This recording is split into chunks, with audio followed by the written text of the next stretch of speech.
people like me. You need people like me so you can point your fucking fingers and say, that's the bad guy. That's the bad guy. That's the bad guy. That's the bad guy. That's the bad guy.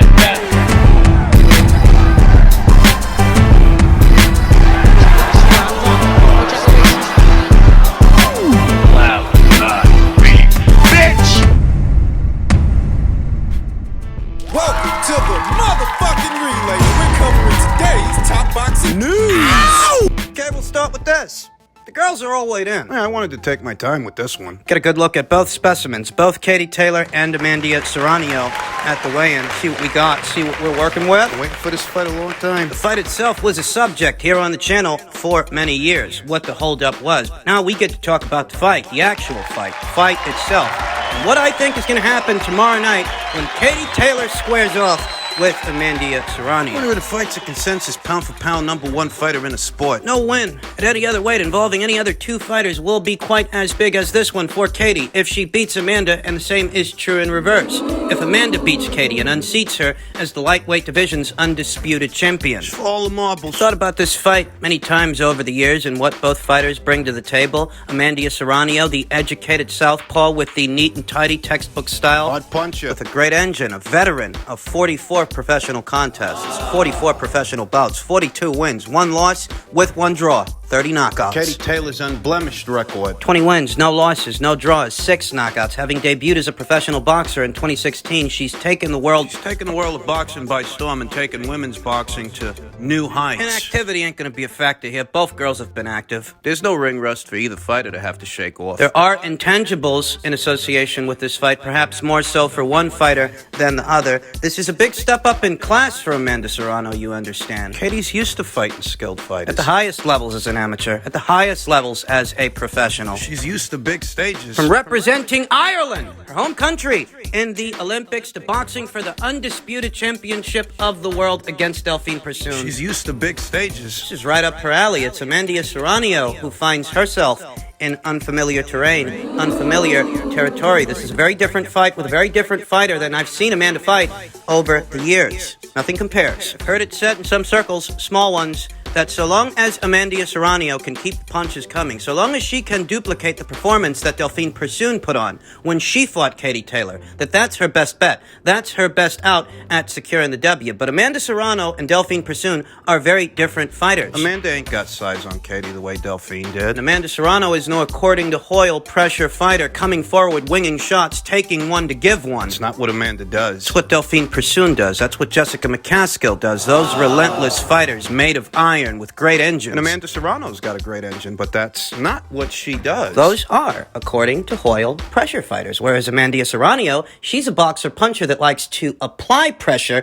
even if she herself is not a pressure fighter. Amanda doesn't just come forward winging shots. She keys her way in with that southpaw jab to bring over other punches, to get within striking distance to maybe fire a straight left hand or a body shot, something downstairs. What she don't do is march forward getting one to give one. Amanda's an excellent boxer, but I've never seen her fight someone who can cut angles the way that Katie Taylor can cut angles. Be in and out, bouncy. Katie's best weapon in this fight ain't her hands. Or her hand speed. It's her feet. Katie Taylor's best weapon in this fight are her feet. And that's what I think is going to win Katie Taylor this fight.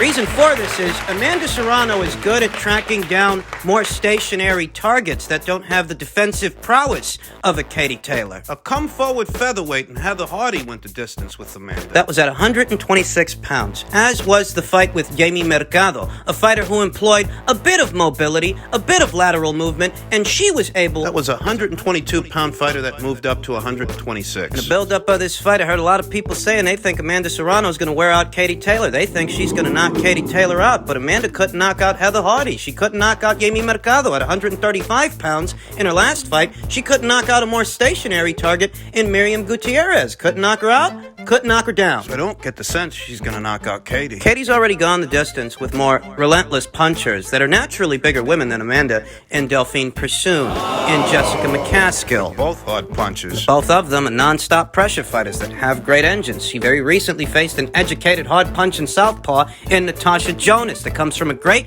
amateur background and a fighter whose power just carried all the way up to junior middleweight. And these are all bigger women than Amanda Serrano. I don't get the sense that Amanda is either too big or too strong, too hard a puncher for Katie. All things even, Katie's actually dealt with more hard punchers than Amanda. And beat them. Amanda Serrano is actually more methodical than she's given credit for. She's known as an action fighter, but there is a method to her action, a method to her madness, and that's keying her way in with the jab. Well, what happens if the jab don't land? Katie feints with the lead hand, fights on the balls of her feet, Cuts angles and fires counter shots. Because Katie has faced a better caliber of fighter than Amanda Serrano has, respectively, throughout her career, Katie's used to fighters that can fight back. She's used to fighters that bring one or two things to the table. But is Amanda? I think we're gonna see Katie sharpshoot. I think what we're going to see tomorrow night is a defensively responsible, mobile Katie Taylor that attempts to control the come-forward aggression of Amanda Serrano, who looks to land photo-finish punches but comes up short. I think we're gonna see Katie fighting on the balls of her feet, slipping and sliding. Staying just outside of Amanda Serrano's jab and returning fire. Amanda really isn't used to. And should Amanda manage to get within striking distance of Katie Taylor to where she can get off that body attack of hers, that body attack that she's known for, Katie's got good survival instincts. She can simply dive into a clinch, tie her up, smother her work. I think it's gonna be tense, but what I think Katie's gonna do is put a lid on Amanda's aggression. Gain a comfortable lead, and perhaps the action picks up towards the end when Katie can afford to take chances and put on a show. Just let him go. Because she likes to do that. Over the years, I've heard it said in some circles that Katie's slowed down. And perhaps she has. Perhaps she's not quite as quick as she used to be, but she's still quicker than anybody Amanda's fought. Faster hands and faster feet than anybody Amanda's fought so far. This is a true test for Amanda Serrano. Make no mistake, it is a massive leap in competition from the kind of girl she's been fighting over the years. And I see a situation to where Katie can do just enough to outmaneuver, out-hustle, Outwit. and outthink Amanda Serrano for 10 rounds to go on and win a points decision. I think that's what's gonna happen. If you think that Amanda Serrano is going to be the one that wins the fight, hey, more power to you. Amanda's a great fighter, and this is a great fight. That's why we want to see it. My official prediction is in, and it's Katie Taylor on points. In other news, the continued call-outs from Kamaru Usman were responded to by Showtime executive Stefan Espinoza, who responded to Kamaru by saying, LOL, UFC fighters want that boxing paycheck, but don't understand that boxers have the autonomy to choose opponents. It's not about wanting the smoke, it's about professional self-determination, a foreign concept to those who let the kickboxing instructor choose their fights. You know what bakes my fucking noodle? It seems that some MMA fighters and some MMA fans love to belittle and berate the sport of boxing. They feel that their sport is closer to actual combat. That's how they feel, and they're entitled to feel that way. It's the whole my dad is better than your dad kind of conversation. My sport is better than your sport. It's boxing's annoying little brother. It's the annoying little neighbor boy. The latchkey kid won't Shut the fuck up! It's almost like they want to justify to boxing fans why they're fans of mixed martial arts as opposed to boxing when, you know, you could be a fan of both. There's nothing wrong with that. And if you're not, go fuck yourself. Who asked you anyway? Calamari Uzbekistan responded. It's Kamaru Usman,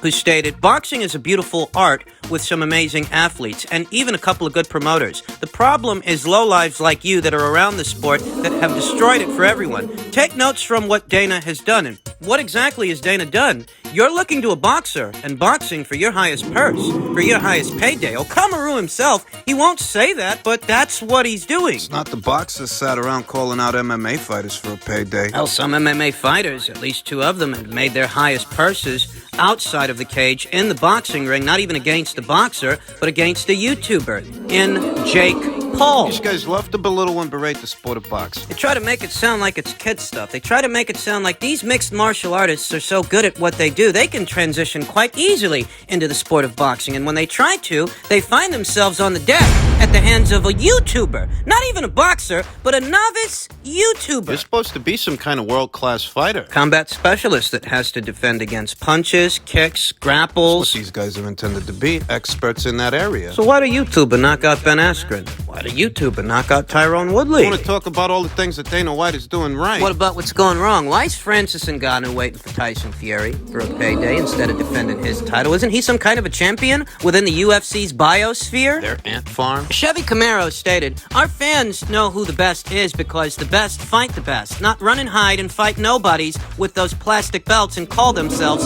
super champions. Keep quiet next time, and if you need lessons on how to save that dying sport, let me know. I've got Dana on speed dial." The guy says boxing is a dying sport while he's calling out a boxer for a career-high purse. It's shameless clout chasing is what it is, and if Kamaru Usman does in fact have Dana White on speed dial, perhaps he should call him and ask him to give him a serious purse. You know, the kind of purse boxers get. The kind he's hoping he can get with Canelo. You're always hearing that boxing is a dying sport from these guys, yet it's these guys who are getting paid substantially less than what boxers make, actual boxers. You're always hearing this, and the truth of it is, look, the UFC is one promotional outfit within the world of mixed martial arts that services both a promotional outfit and a sanctioning body, because the UFC has its own belt, UFC title, and that way, it's a biosphere of fighters, is what it is. It's an ant farm. It's a couple of guys, they recycle. Boxing is a global sport that features several major promotional outfits that have deals with several networks. Whereas the UFC is but one promotional outfit. The most successful one in the world of mixed martial arts. For what it's worth, it's the granddaddy of mixed martial arts fighting federations, but it is still just one promotional outfit. Calamari says it's the best fight in the best. Yeah, maybe it's the best fight in the best, but the best out of 25 guys, whatever, 25 or 26 guys they've got under contract. It's not as deep a talent pool as what you see in boxing. You know, like the best out of 26 guys that are given weight or something like that. For Kamaru Usman's holier-than-thou attitude, his holier-than-thou demeanor towards the sport and its infrastructure, if guys like Kamaru could actually make it in the sport of boxing instead of rolling around a cage for peanuts, if they could actually make it in the sport of boxing, they would. that's what they'd be doing, because as we all know, boxing pays a lot better than the UFC. Overall, whether you're a top-ranked fighter or matchroom fighter, Queensberry Promotions fighter, What are you telling me? You're rolling around on the ground. locked between some guy's hairy thighs, making less money than you would as a boxer, making substantially less. You are making less money. Are you doing that because you want to, or because you ain't got what it takes to make it as a boxer? Course, well, if you had what it takes to make it as a boxer, you'd be boxing,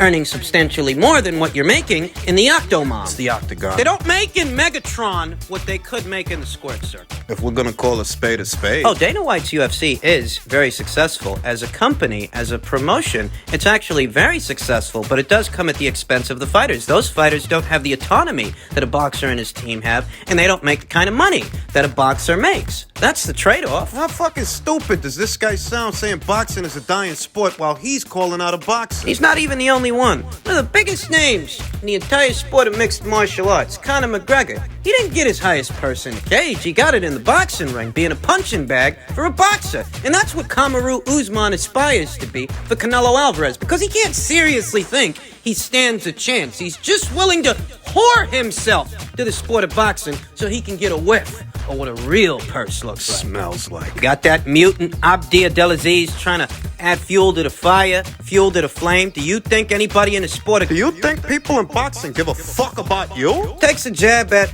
world titles in the sport of boxing, as if he himself stands any chance of winning one? Well, go on, Chevy Camaro. Why don't you take on the winner of Better Be versus Smith? Prove yourself. You're so tough. It's easy. You said it yourself. What you got going on right now is two UFC fighters, what is supposed to be two UFC champions from different weight classes. Two guys that are actually in their prime, waiting for the sport of boxing to give them their highest purses, their biggest paydays. That's what's actually going on. I'd bet any money, that either Artur Better Be for Joe Smith Jr., Dimitri Bivol. I'd bet any money those I'd guys... beat the fucking jollof rice out of this guy. Are you kidding me? This guy don't belong in no boxing ring, and the only reason he's calling out Canelo is because he knows Fighting Canelo Alvarez once pays you better than fighting in the UFC 10 times. For 10 belts. Show some respect, you fucking clout chaser. Finally, former unified lightweight champion Teofimo Lopez very recently spoke to Kate Abdo and he said, "Me fighting for a world title is definitely the next one. I look forward to becoming undisputed again and then again. My goal is to become a 3-time undisputed champion